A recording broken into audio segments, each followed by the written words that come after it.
Hi, everybody. Welcome, welcome. We are talking all about 8 steps to start your travel blog today. I am so thrilled to be here, and I'm going to let you all come in and get into the room and get settled.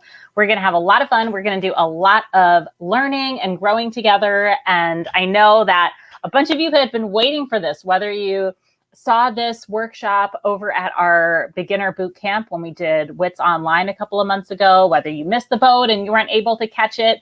I want to give you all the things that you need to know to get that blog going. I want to learn more about you. I want to help you. For those of you watching live, you are most likely watching on YouTube. And a couple things that I want you to know is that on YouTube, on the right-hand sidebar, there should be a comment section there. You can go ahead and jump into those comments anytime you want. So let's practice it.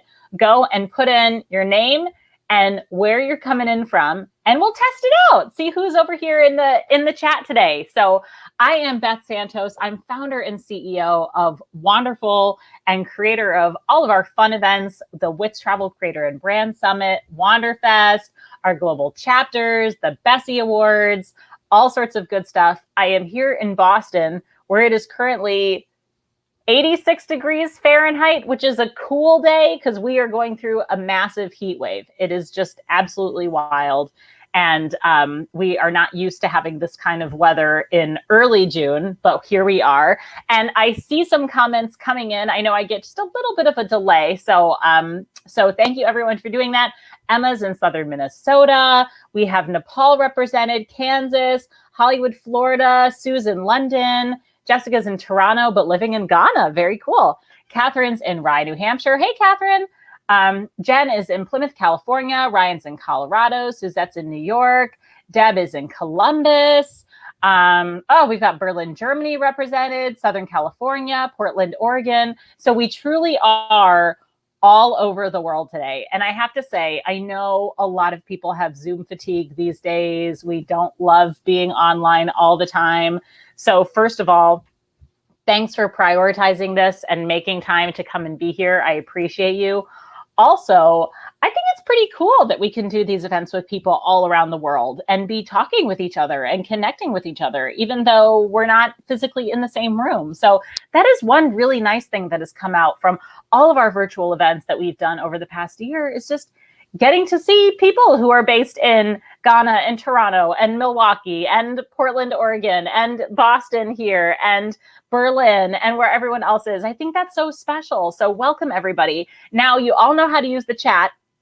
So I'm going to ask you some questions throughout this, but I also want you to ask questions to me. So if there are things that you want to know more about, things that you have questions on, I know it seems like a one-sided thing, but I am watching the comments viciously. So I'm going to answer all of those, or at least as many as I can get to, and help you out. I'm just going to show a couple of us on the screen of where we're checking in from. Hey, Erin. Erin was the amazing winner of a set of Delsey luggage at our last virtual event. So Erin, let me know if you got it yet. I'm excited to hear how it's going.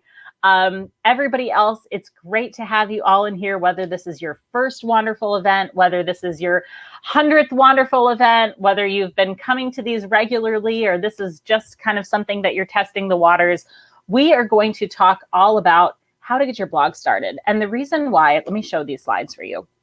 The reason why this is particularly important for me and something that I do, even though Wanderful isn't only about blogging anymore, is because that's actually how we started. We started as a blog. Oh, Erin got her luggage. Yay, awesome. We started as a blog, and it was because I was doing a lot of my own travel and just found a real need for valuable, real information for women when we go abroad. I think there was a real lack of it. There still is. Usually when we talk about travel, for women, we often talk about, what cute bikini to wear or how not to get murdered abroad. And literally those are the only two things we discuss. So that's why I wanted to subvert the narrative, talk about real issues that are affecting real women, to talk about a diversity of women, different intersections of women, and really address the needs of all of us. And so that's what Wanderful started as. And today we have 50 global chapters, a whole virtual membership community, both for travelers to meet one another, as well as for content creators to build their skills and connect with each other and find brand partnerships. We run the twice annual WITS, Travel Creator and Brand Summit, that you might be familiar with, where we actually bring everybody together physically or online. Lately, we've been doing it online in a room to talk about how to build your businesses, how to build partnerships, how to create a media kit, important topics in travel, all sorts of stuff. We run the Bessie Awards, which we launched in 2019, an award show honoring women of impact in the travel industry. We have a festival coming that I am so excited about. It is launching in March of 2022. Tickets are on sale. It's called Wanderful. We're doing it in New Orleans. We're having inspiring speakers on stage, music, a parade down the French Quarter, all sorts of really good stuff. And you will go nuts. You'll absolutely love it. And then, yeah, we still have a blog as well. So before I dig in, because we have a lot to cover. And I don't know if it was the first time. Last time I did this session, I had an hour and I took about 50 minutes doing, 1 through 4. And then I had about 10 minutes doing tips 5 through 8. So we're going to distribute this a little bit better, and I'm going to get through it all and also answer as many of your questions as I can. And to do that, before we do that, I want to hear about you. And this is really important because then I can customize some of the things I'm talking about and help you all out. Tell us a little bit about what your process is. Have you started a blog already? Are you thinking of starting a blog? Are you kind of an experienced blogger, but you're looking for a little bit of a refresher? What brings you here today? And what are you hoping to learn? So let's hear that. And in the meantime, while you write that in, I'm going to add a couple of the comments have already come in. I see the Wandering Daughter. Hey, Astrid, who's tuning in from San Diego, gearing up to launch a new niche site. Oh my gosh, I'm so excited to hear all about it. You have to tell us more. I hear, let's see. Oh, Virtual Nomads TV was at our first WITS in Chicago. Oh, that was in 2014. It feels like it was ages ago. And yet here we are today, both ages ago and yesterday, I think at the same time. It's like our WITS is now an 8-year-old equivalent of an 8-year-old child, which is kind of amazing. We have, Scotland represented in the house. We Go Now is just starting my blog as a full-time RVer. That is so cool. I am so excited to hear about how you're managing your blog while hitting the road as well. That sounds so exciting. Melody's starting a blog. Jennifer started her blog 6 weeks ago and is looking to see if she missed anything. We've got some first-timers, people still blogged several years ago, but curious to start a new one, unsure where to start. This is great. So here's some relaunches that we've done recently. So all of you are in a phase of either you've never had a blog before or you're some level of experience and you're thinking about getting started and you're not really sure where. And one thing I will tell you is when we started our blog back in 2009, sometimes even though I'm only 35 years old, I think of myself as a grandmother in the blogging space because in 2009, blogging was a whole different world than blogging is today. In 2009, blogging was live journaling. It was, this is what my day was like. Here's what I did. Here's who I met. Now, blogging is journalism. It's our way of sharing our voice with the world. Some of us still use it to do some live journaling, but others of us use it as a space to really, whether it's build our brand reputation, build our company, content marketing is really huge. Maybe you just want to have a blog because you want to stay better connected with your family and your friends when you're going on a trip. Some people do that too, and that's great. But I think what you'll find is that the nuances of blogging have become very different because they've always been as public as they've always been, but with more blogs out in the world and more people reading blogs in the world, your blog becomes your public-facing persona, your public-facing self.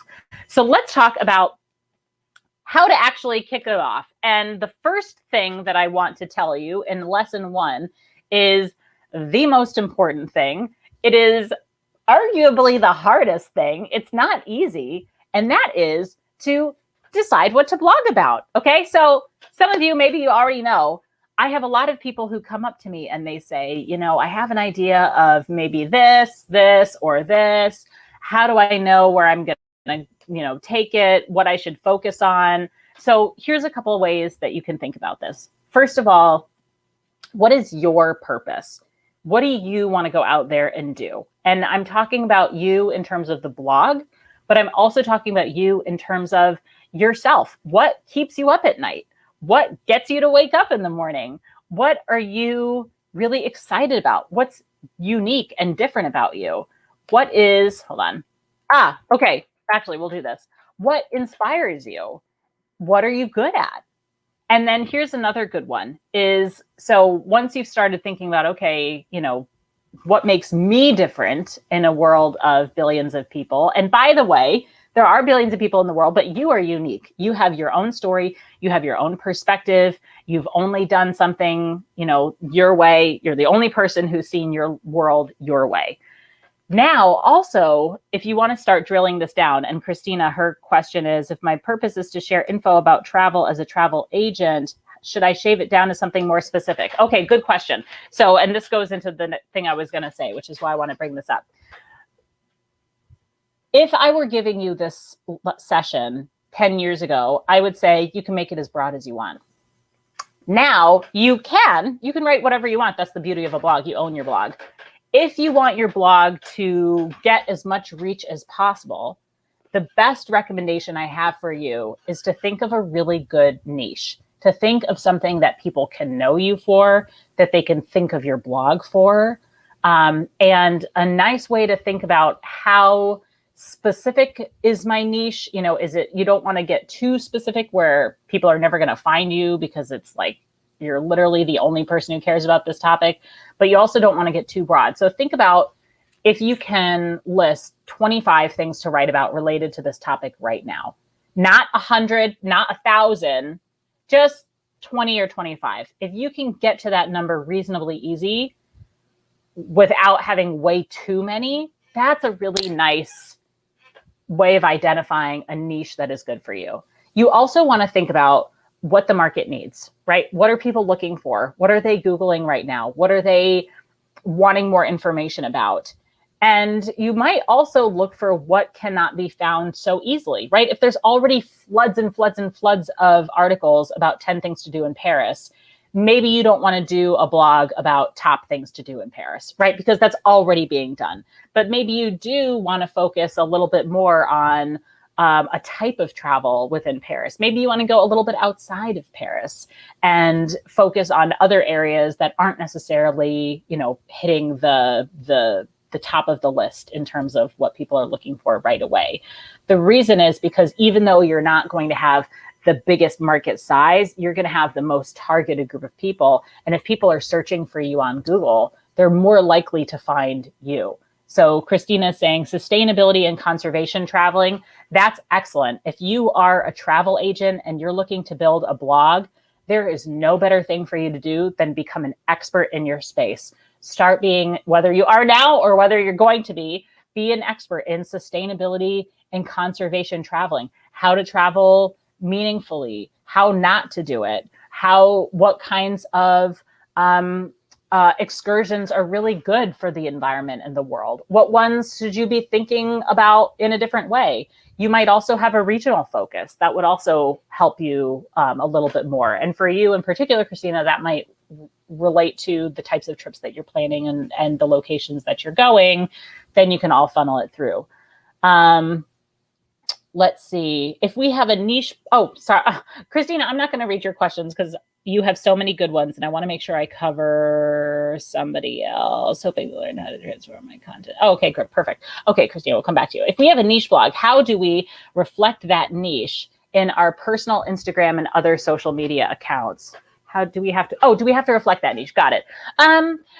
I would say it would be great for you to do it. I don't think it hurts at all. I think it helps you if you become the expert in that space. Now, I have a personal belief that everybody is multifaceted, right? That's kind of my thing. I don't like it when somebody pretends that they only have one thing that they ever care about, because it's not true. But at the same time, it is really easy for people to follow you if they know what that thing is, you know? So if you have a niche blog, it doesn't have to be the only thing that you talk about in your own personal social, especially if your blog already has social channels. We'll talk about that. But mentioning it would be good. Retweeting or resharing some of the stuff that your other blog does would be good. Making sure that you are perceived as the expert in the space is going to be really helpful. Okay. Let's move to this next thing. Okay, so broad versus niche. The benefits of going broad, you can write about whatever you want. You have a larger potential audience. The downside is it's going to be harder to find you on Google. Remember, Paris, there's going to be hundreds, if not thousands of articles that are going to precede yours as a new blogger. It's going to be hard to get people to actually see you. Versus if you go niche, you're going to be known for something. You might get more speaking opportunities or guest posting opportunities from people who are saying, I'm not really an expert in the space, but I know Julie is, I know Beth is, so let me bring her in. You are going to have a smaller potential audience, but that audience is likely to be much more engaged. So you'll want to think about that and how you're really leveraging them and engaging them. It's going to be easier to find you on Google because you're not going to be number 2000 on a list. You might be number 3, 4, 5, 1, 10, you know, early. I would highly recommend going niche if you can. Lesson number 2. Let's check the comments really quick before we go into that. Does your blog need to be specific to, oh, this is a good one, Erin. Does your blog need to be specific to travel, or can you mix your blog in with other interests? So this is where I was saying sometimes people come up to me and they say, you know, oh, I want to start a blog about food and lifestyle and travel. So think a minute for a second about how big the travel world is, how many topics there are. Now you're also adding 2 other whole entire topics, and it's going to become really overwhelming really fast. People will not know how to refer to you because they'll be like, here's Erin, she has this blog that's kind of travel, sort of food, sort of lifestyle. That being said, I don't think you have to avoid other interests. I think, in fact, those other interests might be what lead you into finding your niche. Maybe your other interests are, you know, good deals and good eats. And so your travel blog becomes cheap food around the world, you know, and then you can really focus that more rather than expanding it out. So you do want to really focus on getting a really nice niche, getting a good focus, not having it be too broad, but also not falling into the pit of, I want to write about everything. Later, when you have a more expansive following, yes, you can totally say, hey, I'm going to divert for a second and I'm going to do a post about, you know, home design that I did in my house. You still want it to be relevant to the topic, but you'll have a little bit more flexibility when you're more established. In the beginning, people are going to be looking for, what should you be known for? What are you good at? And that's why you want to make sure that you're really, really clear to them from the beginning. Wandering Daughter says, I started a general family travel blog and have since narrowed down to world schooling and responsible family travel. With my new niche blog, I'm focusing on Mexico family vacation travel. So Astrid, this is a perfect example of picking your topic, right? She's focused on Mexico. She's focused on family travel. She's focused on family vacation travel. She's focused on travel. So there's kind of 4 intersecting things here that are making it into a really nice niche topic. But at the same time, the things you can cover when you talk about Mexico family vacation travel, there's tons still that you can do. So really good example of something that is niche enough, but also broad enough to give you some good content.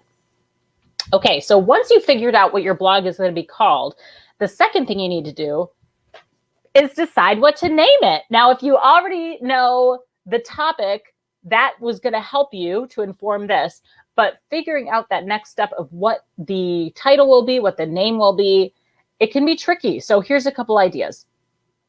Think of short and catchy. Make sure you're avoiding any sort of special characters or numbers. Make it easy to remember and spell. Think about when somebody asks you what your blog's called. You want to be able to tell them, right? So they need to be able to understand and infer what that means, how to write it, how to spell it pretty easily, because it's going to make it easier for you to evangelize and advertise your blog. So short and catchy. Don't make it too complicated in terms of spelling.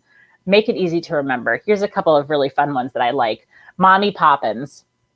This is a family travel site that is focused on doing really fun things with your kids. And it's going off of Mary Poppins, who we all know did really fun things with the kids she took care of. But this is Mommy Poppins because it's for parents.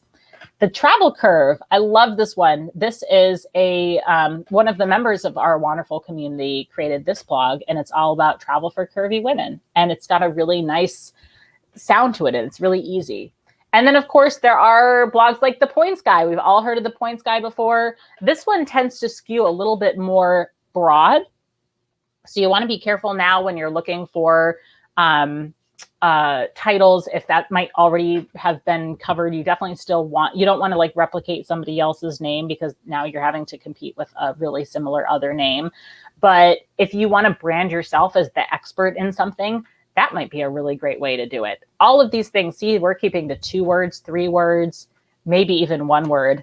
One question I get a lot, actually, and will probably, if I haven't already gotten it into the comments yet, is, should I use my own name for my blog? You know, some people say, like, should it just be BethSantos.com is the name of my blog? And here's the pros and cons of that. The pros are your blog name probably not going to change as much. Maybe you change your name once in your life, maybe never.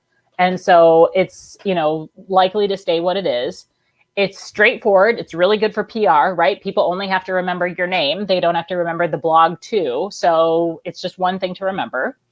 And the other good thing is, if you aren't really sure about what you want to write about, you can change topics pretty easily, because there's nothing in BethSantos.com that says that it has to be focused on, you know, sustainability, travel in the Azores. It could be whatever I want it to be.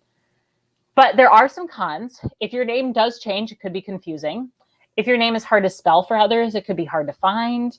And the other thing too is, if you're not already kind of a celebrity of your own, if you're not kind of well-known already in a space, it might be actually hard for your prospective readers to start associating your name with your topic. You might want to have something like this that's a little bit more, okay, indicative of what you're going to be talking about, because otherwise it's going to be an extra hurdle to get people to associate, okay, if I go to BethSantos.com, I'm going to get information on X, you know, so that might make it harder. But ultimately, it's up to you how you want to do that. Now, one of my favorite things, and this comes from like Business 101, is this idea of words that actually have no technical meaning at all, words that don't exist in the dictionary, but they do communicate. So here's a couple of really good examples. Wanderful. Wanderful is not a real word, but we kind of know what it means, right? It gives us some sort of feelings of like what it's actually about. Nomadness is another good one. Nomadness, not a word. It's fusion of nomad, madness. Putting it together creates a sentiment that we understand. And the other good thing about these words is that they might be open for trademark. The social media handles might be available. So you're more likely to be able to get stuff that you own, that you can use, and that can be yours if you're kind of making up the word in the beginning. Great. I'm just checking the comments. Yeah, great. Good. Awesome comments coming in. Thanks, everybody.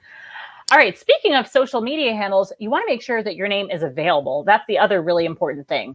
When you are deciding on your name, think about, what's the domain going to be? What are the social handles going to be? Name Checker is a great site for that, because it will cross-check all of the different platforms, and you can see the ideal situation is that your domain and your name on every social channel are exactly the same, so that you never have to, you know, say, oh, well, on, you know, our website where she's wanderful.com, but on our Twitter handle, we're Wanderful Women, and our Facebook group is Wanderful Women 5, you know, and then it just gets really confusing. So see if you can get something that's consistent. And the other thing I would recommend that people often don't do is to, if you're US based, and if you're not, then I'm sure there's a database for you in your country. In the US, it's the US Patent and Trademark Office, USPTO, and that's our national trademark database. So you can see if anybody already owns the trademark on your name. And that's going to be really helpful, because if somebody owns the trademark and you start using it, you're going to have to change your name eventually. And it's going to be a headache and something that you don't want to worry about. The other thing is, if the trademark is currently available, if nobody has it, you could trademark your blog and then nobody else can use that name. So that's a nice benefit too. So definitely think about looking at this as a business as well, making sure that you're getting that name trademarked, you're getting it covered, you have your domain matching all your social channels so that it can be really consistent and easy to remember, and that you've got yourself covered. So then what do you do if you go to Name Checker or you go to the USPTO and the name's already been taken? Try a different extension. Maybe you want to do a .net, .org, .co. Maybe you want to add modifiers to the front and back. So, you know, if it's like, if your blog title is called, you know, Portugal Travel, maybe you put like the Portugal Travel blog or Portugal for Travelers or something, you know, just adding a little bit to the front, to the end. Maybe you try a different verb. Instead of what mommy needs, you say what mommy does. Maybe you want to try a different language. Try the word in a language that's not English, or just go back to the drawing board, start putting up your Post-it notes and, you know, think about what it could be. And let us know too in the comments if you're kind of going back and forth about a name, you're not really sure, you're kind of playing with a few things. We can all give some tips to you. It doesn't have to be me. Anybody can give you some advice on that. But that is really essential, and it's going to help you getting that place. For me, sometimes once I have a name, I feel like everything else is figured out. I can get there, you know, but when I don't have a name, I feel like lost. Like, okay, what am I going to do? How is this going to go? So sometimes just thinking about, okay, here's the basic, you know, topic outline of what I'm writing about, and here's what it's going to be called. That's enough to really get started. And here's the thing that we need to do next is actually get your blog online. So I want to talk a little bit about platforms and how to get this started, where to go. There's two things that you're going to need when you're starting a blog. The first thing is your web host. Think about this as the apartment complex that you're buying into, right? Your blogging platform, that's your apartment. So once you move into your apartment, you can change the floor, you can change the ceiling, you can paint the walls, you know, you make it your own. When you're moving in, though, first you have to go into the building, and that's your web host. And they're going to take care of all of your snow removal and your utilities and your lawn care and that kind of thing. A web host is where you put your blog and where it lives. Your platform is the blog itself, and you need both of them in order to have a blog. So let's kind of explain this a little bit more. When you're hosting, and this is specifically for WordPress, because WordPress is something that you'll be using, but then you still have to put it on a host, right? You have to put your apartment in an apartment complex somewhere. Your host stores all the files for your blog. It takes care of a lot of your blog maintenance. It is a place where they'll do like backups of your blog. Emma says, love this analogy. Thank you. Oh, you're welcome, Emma. And you'll get a lot of customer service out of it. And there's a couple here that I'd recommend. Performance Foundry is fantastic, small business, and based out of New Zealand. And they are much more of a kind of custom service. Bluehost, you're going to find, is like a bigger company. A lot of bloggers starting out use them.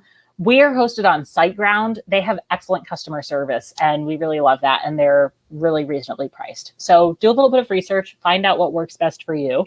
And then once you have that, you want to think about your blogging platform. Now, one caveat. Here's the two blogging platforms that you're most likely going to use, either WordPress or Squarespace.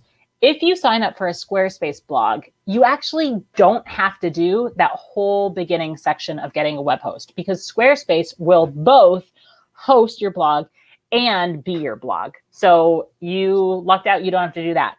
The reason why you still might prefer WordPress, there's a whole bunch of reasons why, but mainly you're going to be paying a monthly fee regardless.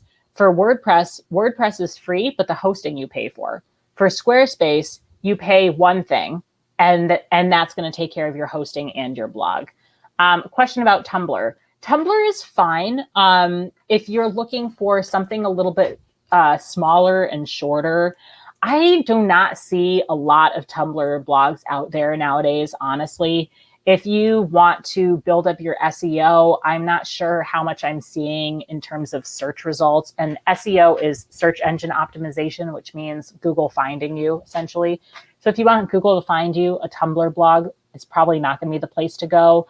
But if you like this idea of kind of short, clippy communications and pictures, sure, absolutely. It just depends on what your personal intentions are. So you've got WordPress and you've got Squarespace. And here's the difference. WordPress has really designed for blogging and for what I just mentioned, search engine optimization. That being, so you're going to get, if you're a blogger, that's a lot of people are going to say, you know, first recommendation, go to WordPress, wordpress.org, which actually allows you to customize a lot of things and build a lot of things. With WordPress, you can actually have developers come in and custom code stuff for you so that you can have your website look exactly the way you want it.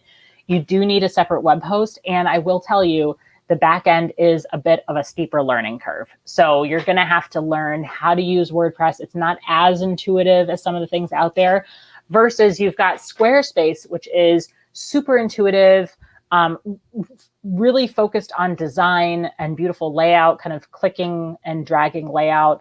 The learning curve is much quicker. It's very intuitive, but it's not really blogging robust. I think Squarespace, my personal opinion is that Squarespace does its best as a landing page or a website that maybe also has a blog with it. But if you're looking at your blog being your primary thing, you might want to use WordPress. Sometimes you want to do both. So if you've ever seen our Wanderful blog, we are a Squarespace site with a WordPress blog attached to it. And it's just two separate sites, honestly, that we maintain, which makes things a little more complicated. But, you know, at the same time, like, it really works for us if you want to have two different types of user experiences. Okay, lesson 4. So we're about halfway through. This is good. And, well, a little bit less than halfway through. Lesson 4 is on customizing your blog. Both in the blogging world, everything works around a template, right? So every blogging template has a different look, but then also different functionality, different features. And so when you're deciding what template you want to use, you also really want to think about what you decided in lesson 1, which is, what are you writing about, right? If you're going to have a lot of really big, gorgeous pictures, you want to make sure that you have a template that suits that, that's going to have space. You know, maybe you don't want to have a sidebar because you want the pictures to be sweeping images that take up the whole room, or the whole screen. Maybe you want lots of room for people to share their comments. Maybe you're doing more of a magazine and you're having other people contribute. So you want to make sure there's a really nice author block. So the thing about how these templates work is oftentimes they're kind of, 80% built out for you. And so when you pick one, you really want to pick one that has the right look and feel that you want, because you aren't going to be able to make like huge, enormous customizations to it later. I did mention that you can have a developer come in and customize WordPress, and you can actually have a developer build a whole new theme for you if you want, a whole new template.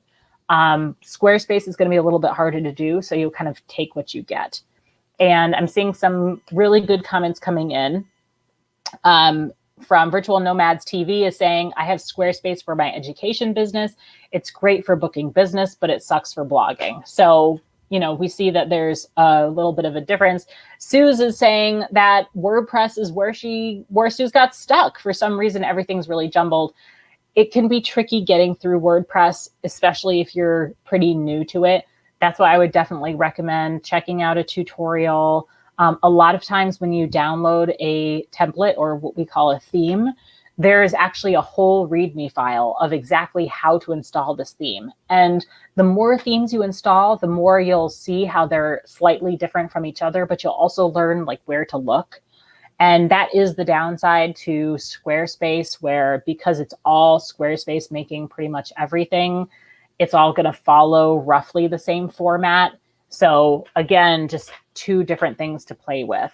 And Kelsey says, great, this is super helpful. Kelsey's in the process of choosing their template and figuring out what features they need. So yeah, I think that's the best way to do it is sometimes it's really nice to just browse and look and, see what inspires you. But I also want to make sure, make your shopping list first, right? Decide if there's anything that's really important based on the content of your blog, because sometimes you can get so thrown by just something that looks really beautiful. And then you spend all this time customizing it and you're like, oh, wait, this isn't what I wanted after all, So make your shopping list first and then pick your theme after that. So here's like a quick look at what these look like. This is a screenshot on the left of WordPress templates. You purchase a WordPress. There are actually some free WordPress templates, and then you can also purchase ones on third-party platforms. This one is Theme Forest, where we get a lot of our themes. And so you can go in, and this is kind of what it looks like. You'll have this whole listing of different theme options, and then you can actually do a preview so you can see what they look like with some sample content. Then you can download it, and you can also then preview it onto your site, but you'll have to pay for it first. Squarespace templates, it's kind of the same thing. This is sort of how they look when you're picking one. You just highlight one and decide which one you want, and you can preview them. All of these are free because you're already paying for Squarespace. Okay, so now you've got your blog, you've got your name, you've got your topics, you've got your host and who you're using, WordPress or Squarespace.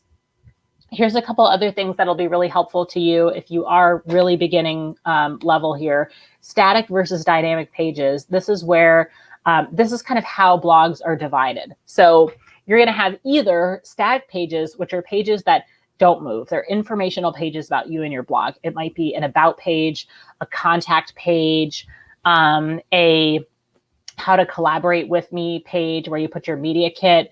You might put those in your top navigation bar, and they're kind of part of the overall structure of your site.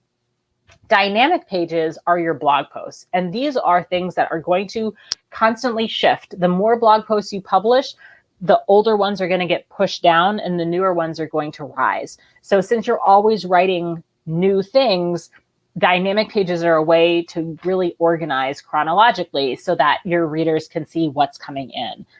Because of that, if there are specific ones that you want to call out, there are ways, depending on what platform you're using, there are ways that you can call out, like, this is a really popular blog post, read it here. But if it's more of an informational thing that you want people to come to time and again, like an about page, that's a static page. And you'll see when you're working on your templates, they're going to be called pages or posts. A static page is a page, a dynamic page is a post, and that's kind of the difference between the two. All right, so here's the static pages that you want to get on your blog right now. About me, work with me, or, contact me. Disclaimer. So if you're doing any sponsored work, you can either bring in an attorney to write this for you. You can find templates online that you can pay for. You can even find free templates. A disclaimer is something that you need to have its legal language written on your site if you are doing any work with anyone. That is all about how you might be featuring a product, but how that product might not be a formal recommendation by you. So stuff like that, that's saying there might be sponsored content here. This is not going to be reflective of like I'm not necessarily, what am I trying to say to you? I might be making money off of this and this is supporting my blog, but this isn't going to change how I'm writing about something. I'm not just going to say I love something because I'm working with them. I'm still going to be honest with you. That's what your disclaimer has, and there's kind of basic language that's in there. Your privacy policy and your terms and conditions documents, those are also legal language that talk a little bit about how people interact with your site, what information they might be giving you, and your control over that information. There's some really kind of scary legal stuff out there. For example, on a blog, if somebody posts a comment, you are legally responsible for the comments that are posted on your blog. Any content that's on your site, you are responsible for. So that's why having terms and conditions and a privacy policy statement are really, really important on your blog, because you can say, I'm not responsible for what somebody else posts on my blog. Here's the information I do collect from you. Here's how I make sure that it's secure, et cetera, et cetera. And you can find really good things in there. If you're doing any sort of partnership work, they will want you to have those documents. Yes, Aaron's saying affiliate links. So that's also going to be in the disclaimer. There are, you might say there are some affiliate links in this, and it's not going to, affect the content that I'm posting here. Renata had a great question about GoDaddy. GoDaddy is totally fine in terms of web hosting. We have used them before. I found that their customer service was a little bit trickier to manage because they are really big, and oftentimes you'll call in and you'll get connected to somebody who then will connect you to somebody else. I also personally just have feelings about their advertising, which is usually like beautiful women and, in like skimpy clothing, but that's a personal thing. So that's why I don't straight recommend them. But in terms of their services, no, they're great. They do, you can purchase domains from them. You can purchase web hosting from them. You can get a security certificate, an SSL certificate from them. Their prices are good. And let me know. I think we're hearing somebody's having trouble with sounds. Let me know if anybody else is too. Melody wants to know if there are templates for privacy policy terms and conditions. Yes, absolutely.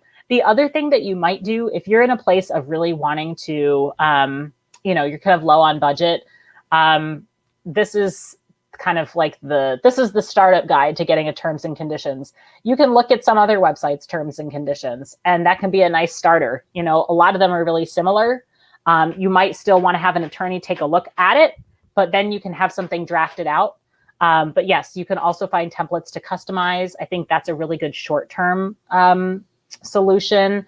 You don't have to have an attorney to do this, but if you are doing something where you want to be 100% secure, then having an attorney review it is good. We have in our community an expert on the legal side named Jamie of #legal, and she created #legal. It's a legal firm specifically focused on content creators and bloggers, and she does office hours in our member community regularly and can help answer any of those questions as well. She's absolutely phenomenal, and I would highly recommend her if you want her to overlook something or just give some advice. So yes, and I'm hearing a couple of things on customer service from GoDaddy. So my own personal comment. GoDaddy, if you're listening, improve your customer service. Okay. Here's your homepage. Your homepage is the main page of your site. So as you can see, if you're kind of looking at this now, you see this top navigation bar. These are all my pages. And then if you see this big blog post right here, this is one of my posts. And the way that this particular homepage works, and if you want a live demo, just go to blog.sheswonderful.com. And that's our blog. And you can see how it's all built out. But the most recent article is the one that always pops up to the front. With WordPress themes, you can have your homepage created dynamically, which means that the theme already builds your homepage and it just says, hey, whatever the most recent post is, put that in your homepage. Other times, it's actually a static page that you have to build. So remember how we were talking pages versus posts. Sometimes your homepage is a page that you create and you actually tell WordPress, okay, I want this to be here, I want this to be here, and then you put it on your site. Other times, it's sort of an automatic thing that just publishes the articles as they go live. And it's really just preference. I think you can do either one. So kind of do it, if you want it to be a little bit more design, maybe you want to take some time and actually make it into a page. If you're just saying, I don't really care about design, I just want to get the word out, get my voice out, okay, then just have it go automatically. Some good design tips here. Get yourself a logo. You can do it really easily. Canva, you can actually create your own logos now. If you haven't used Canva, I love it. They have a free version. It is like Photoshop for dummies, and I'm a dummy. So Photoshop for people who don't want to use Photoshop and don't want to learn how to do it. Drag and drop templates, beautiful design. Tailor Brands is also one that is specifically focused on branding and on logos. So if you want to design your own, you might do that. Fiverr and 99 Designs, those are both great websites for getting one designed for you. In 99 Designs, they actually do contests. You can you pay a certain amount of money. I think it's like $500. And which sounds like a lot, but when it's a logo, this is a really important piece of your site. So I would invest in it. And then you have different artists from all around the world that actually compete based on the specs that you give them. And then you get to pick the logo that you like the most. Fiverr is going to be a lot cheaper. It's going to be a faster transaction. Quality could be a spectrum of things. If you want a color scheme, Coolers is a really good color scheme generator. Basically, it's one of my favorite just pastimes. You just keep hitting the space bar and it shows you different color variations until you find something that you like. And there's 5 different colors. And then you can also pick it so that maybe you like one color but not the other 4. So you can hold that one and then have the other 4 kind of cycle through until you find the perfect color scheme for you. And then in terms of fonts, Google fonts are great. I wouldn't recommend anything else. Squarespace has their own library for font options, so use that. I can make this presentation available after this, but if you want it sooner, just take a little screenshot and you can get, oh, actually, what am I saying? This whole thing is being recorded. So the link that you're watching this right now, come back to it. You can see the whole presentation all over again. So if you miss something, you can see it. But I would still say screenshot, take a picture in case there's something that I'm going through really quickly and you want more of, because we're doing the same thing we did before, which is we've got 13 minutes left and so many more lessons. The name of the site for color schemes is Coolers, Coolors. Lesson number 5, queue up your content. You want to decide, how often are you posting? What is your voice like? Is it funny? Is it inspiring? Is it sarcastic? Is it serious? How long are you going to write? Are these going to be long, beautiful, flowery, detailed descriptions? Are you going to have listicles? Are you going to do just short clips of things that you're going to post kind of more like a Tumblr style? You know, give yourself a little bit of a template to figure out what your format is going to be. You can always change it later, but the more quickly you can actually get this figured out, the more you're going to be training your reader to know what to expect from you. Here's the quick anatomy of a blog post. I won't go into this too long, but you've basically got your headline, a catchy photo underneath, an introduction. This is like a 1 to 2 to max 3 sentence summary of what you're talking about. You want to lay out your main points. You want to conclude it. And then most importantly for a blog post, put a call to action in there. Is there something that you want them to do, buy, share, comment on, say, vote on, whatever? Calls to action are really, really important in blog posts. And nowadays, I'll be honest with you, I see a lot of blogs where commenting is less and less frequent. So maybe you want people to be commenting on your blog, but maybe instead you'd rather have them share it on social media or just help you get the word out. So think about what that call to action is going to be for each of your blog posts. Here's a couple of quick tips on formatting. Chop up your paragraphs. If you're like me and you are like so, focused on grammar, throw everything you know about grammar out the window. You know, that whole rule of 3 sentences makes a paragraph and it can't be any less than 3 sentences. Nowadays, your paragraphs are short. They might be 1 sentence. They might be 1 word. They might use bullets and numbering. You might have subheaders to help kind of split up visually the text a little bit. You want to have lots of links, right? Links that are helpful. If you're just linking to tree.com because you said something about a tree, that's not helpful. But if you are actually citing sources or recommending things, link to those things because those links are actually going to help you with your search engine optimization. You want to link to other content in your blog. That's going to help with people seeing other articles, and it's going to increase the number of times people are reading your articles, the amount of time they're spending on your site, etc. Take really good photos. I think pictures are sometimes even underrated, even though they're already rated pretty highly. Really, really good photos are going to make a big difference for you. And then finally, before you even launch that site, I would recommend that you have 3 to 5 posts that are ready to go before you even do that, because you don't want to have the pressure of needing to have something ready to go and feeling writer's block. And that can really mess with you. So if you are in that launch phase, try to queue up some posts. And the great thing about all of these blogging platforms now is you can schedule these things in advance. And that also helps with consistency. So in terms of training your reader, maybe you decide you're going to post every Wednesday morning at 9 a.m. Now you don't have to be logging into your computer at 6 a.m. Wednesday to write the post. You can just write them whenever you want and then schedule them to go live on the same day. And Kelsey has a really good recommendation here. Grammarly Pro is a lifesaver for me. It also has a plagiarism checker. So awesome recommendation, Kelsey. Thanks. Okay, lessons 6, 7, and 8. We've got 3 lessons to go, 3 minutes each. 6 is super important. Set up your email list. So I know we talk a lot about social media. We talk a lot about getting views on your website. My personal belief is that your email list is the most important asset that you'll ever have, because when you have somebody's email, you have them, right? You have a way to contact them. You can get right into their inbox. If you have a Facebook group, you're limited to what Facebook allows you to do and say and see. Facebook could one day decide to change up their algorithm and it could hurt you. Facebook could one day cease to exist. So having an email list is a nearly foolproof way to make sure that you're going to keep your audience with you. It's also really helpful if you're ever building a business, if you're collaborating with other blogs, if you're wanting to collaborate with other brands or go on press trips. Being able to share stuff with your email list is really important. Your email list is yours and nobody can take it from you.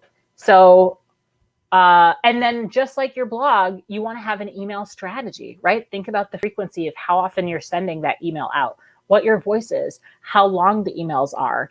I would highly recommend an intro automation series, which means when somebody signs up for your email, send, between 1 and 5 emails in the beginning, spaced out over a period of time, where they can learn about you, why you started your blog. What do they need to know about your business or your blog? What do they need to know about you? Use this time to introduce yourself and what you're doing and give them that backstory before you start hitting them with, here's my newest post, here's my newest post. Good email marketing platforms. I have used all 3 of these. ConvertKit is maybe the hardest technically and least user-friendly. The benefit is that their analytics and their automations are excellent. And you can, especially if you're coming from a business side of the house, you can do a lot of automation flows. When somebody buys a product, they get X email automatically, etc. MailChimp is a little bit more design focused. I think a lot of people start with MailChimp because it's really easy to use, drag and drop. So that's a really good one too. And we loved MailChimp for as long as we used it. And then we just found we needed a little bit more of a robust automation process.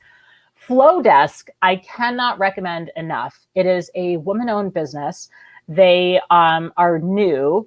It's a $39 a month flat fee. So you never pay with ConvertKit and MailChimp, you're going to pay based on how many subscribers you have. With Flowdesk, you pay one flat rate. The downside is they're still kind of new.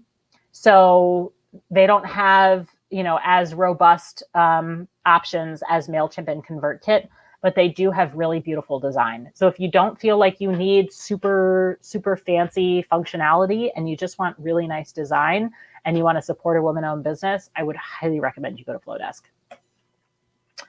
So set up your welcome series. This is getting a little bit more intermediate. Maybe create a freebie that people can sign up for. That's called a lead magnet. So then people are signing up for your emails, but they're also getting something right away. They're getting a carrot to join.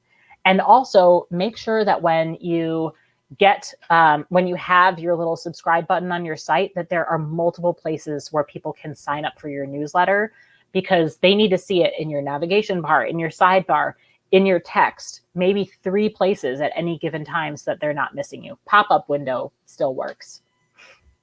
What's a lead magnet? We'll talk about that in a future event, but I just gave you a little bit of teaser. It's a freebie that you're offering for somebody who signs up for your email list.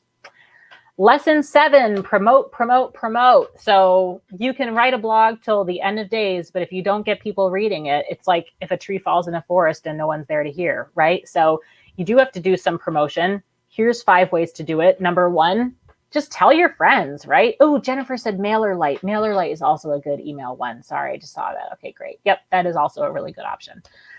Alert your inner circle. Tell your friends. Tell your family. My blog is here. Use social media. I would recommend for starting out on social media, 1, 2 platforms, 3 max. You don't have to have all of them. but you might want to reserve your handle, your username on all of them so that somebody else can't take them. So reserve your username on all of them, but don't use all of them. Just use 1 to 3, figure out what works best for you. There you go. I just said what I was going to say. Number 3, show love on other blogs, post in other people's comments, share things that might be interesting to them. Doesn't have to be like super self-promotional, just helpful and supportive, because blogging is a community. It's a network. Collaborate with other bloggers, feature guest posts on your site, guest post on other people's sites, be willing to work with each other, and then you're going to benefit from attracting each other's audiences. And finally, optimize your SEO. And this is another intermediate level thing. We talked about SEO being search engine optimization, or how Google finds you. How Google finds you is by being thoughtful about keywords, having an updated sitemap on your website. If you use something like SiteGround, and I think Bluehost probably does it too, they'll actually do that for you. And just constantly making really good, fresh content that people are looking for, that they want. Okay, and then here's my last thing. We're getting close to the end. Here's my last tip for you, which is really important, is grow. And it's not just about growing your blog. It's about building your network, right? So come to some of these events. The Women in Travel Summit, that's our event that we host for content creators and influencers that want to meet travel brands. Audacity, TravelCon, TBEX, Mom 2.0, Blog Her, Alt Summit, the Travel and Adventure Show, and then of course our Wanderfest festival, where we just found out half of our Wanderfest attendees are content creators. So we're going to have a very creator, blogger heavy audience at Wanderfest, which will be fantastic. Make business cards, like literally print business cards. But the other thing I'll tell you is LinkedIn is going to be really helpful. I think LinkedIn is incredibly underrated in the blogging world. I think it's only going to become more powerful as you build your network. If you're completely focused on leisure travel for fun, maybe you don't care so much for LinkedIn. But if you're building a business, or you're building a blog as a business, this is a great place to alert potential partners, potential collaborators about what you're working on. And I also cannot recommend enough joining a community. And I know we have a lot of wonderful women who are here. So if you are a member, go ahead and drop in the comments. I'd love for you to share that you're a member with everybody else. We have thousands of members in our Wanderful network. You might have heard that last year we actually shifted into a membership community, really to help us during COVID. We had been focused on events and on our blog, and with not being able to travel and not being able to go to events, we basically created this whole space where you can travel without going anywhere. And on the creator side, hey, Christina's like, I'm a content creator member. Yay, Christina.